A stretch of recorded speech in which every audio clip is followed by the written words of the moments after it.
தாவேக தலைவர் விஜய் இன்னைக்கு காலைல 10 மணிக்கு லோக் பவன்ல தமிழ்நாட்டினுடைய முதலமைச்சரா பதவியேற்க இருக்கிறாரு. அவர் மட்டும் இல்லாம அவரோட அமைச்சரவையில சில எம்எல்ஏக்கள் அமைச்சரா பொறுப்பேற்க இருக்கிறாங்க. அவங்க யார் யாரு அப்படின்னு சொல்லிட்டு பார்க்கலாம்.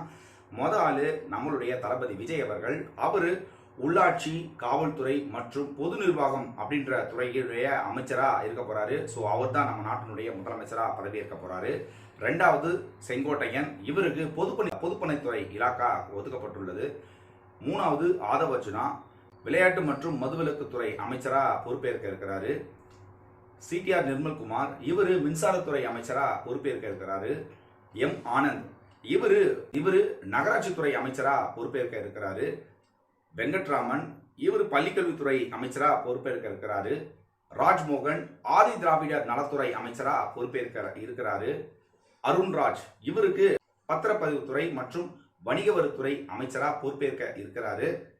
அடுத்தது முஸ்தபா, இவருக்கு சிறுபான்மைத்துறை அமைச்சரா பொறுப்பேற்க இருக்கிறாரு. ஸோ இப்படி முதலமைச்சர் கூட சேர்ந்து சில அமைச்சர்களும் பொறுப்பேற்கிறாங்க. இன்னும் சில அமைச்சர் லிஸ்ட் பார்த்தோன்னா இருக்கு.